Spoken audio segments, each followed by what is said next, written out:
அனைவருக்கும் வணக்கம். உலக மக்கள் நலமுடன் வாழ எல்லாம் வல்ல இறைவனை பிரார்த்திக்கின்றேன். நாம் இன்றைக்கி ஒரு ஆன்மீக தகவல் ஒரு பார்க்க போகிறோம். என்னென்னு பார்த்தீங்கன்னா, வெள்ளிக்கிழமை பகல் இரவு ஃபுல்லாகவே வெள்ளிக்கிழமை அமாவாசை இருக்குது.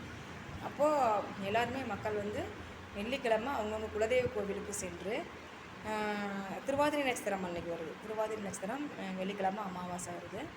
அன்றைக்கி அவங்கவுங்க குலதெய்வ கோவிலுக்கு சென்று எப்படின்னு பார்த்திங்கன்னா 18 வாழைப்பழம், 9 தேங்காய், 9 எலுமிச்சை பழம், 9 கற்பூரம், 9 ஊதுபத்தி, எல்லாமே 9 அடிப்படையில் 9 முழம் கில்லுசரம் பூவு சாமிக்கு இந்த மாதிரி வாங்கிட்டு போயிட்டு அங்கே எல்லாம் படைச்சிட்டு சாமி கும்பிட்டு அப்புறம் முடிஞ்சால் அவங்க குலதெய்வ கோயில் பொங்கல் வைக்கலாம். பொங்கல் வச்சு எல்லாம் நைவேத்தியம் பண்ணி சாமி கும்பிட்டு குடும்ப நபர்கள் ஒவ்வொருவரும் 9 தீபம் ஏற்றி வழிபாடு செய்யணும்.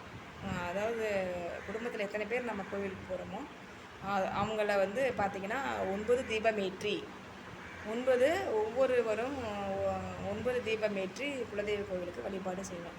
செஞ்சுட்டு பூஜையெல்லாம் முடிச்சுட்டு அந்த என்ன பண்ணணும் பார்த்திங்கன்னா, அந்த பொங்கல் வந்து அங்கேயே அன்னதானம் கொடுத்துடணும். பொங்கல், தேங்காய், பழம் எல்லாமே அன்னதானம் கொடுத்துட்டு வீட்டுக்கு வந்து 1 மூடி தேங்காய், 2 வாழைப்பழம் இது மட்டும் தான் வீட்டுக்கு எடுத்துகிட்டு வரணும். எடுத்துகிட்டு வந்து வீட்டில் வச்சுட்டு ஒரு பாட்டிலில் தீர்த்தம் வாங்கிட்டு அந்த 9 லெமனையும் ஐயர்கிட்ட சொல்லி அப்படியே வாங்கிக்கணும். வாங்கிட்டு வந்து வீட்டில் அந்த 9 லெமனையும் கட் பண்ணி தீர்த்தத்தில் பிழிஞ்சு விட்டுட்டு அந்த தீர்த்தத்தை வீடு ஃபுல்லாக திரிச்சு விடணும். அப்படி செஞ்சிங்க அப்படின்னா குலதெய்வம் அனுகிரகம் பரிபூர்ணமாக கிட்டும். குலதெய்வமே வந்து வீட்டில் உட்காந்துருவார். குலதெய்வமே வீட்டில் வந்து உட்காந்துருவார். நல்ல அனுகிரகம் கிட்டும் உங்களுக்கு. அதுக்கப்புறம் வந்து பார்த்திங்கன்னா அமோக வளர்ச்சி முன்னேற்றம் நல்லா இருக்குது. மிக சிறப்பு. வாழ்வு வளர்ந்து நல்கும்.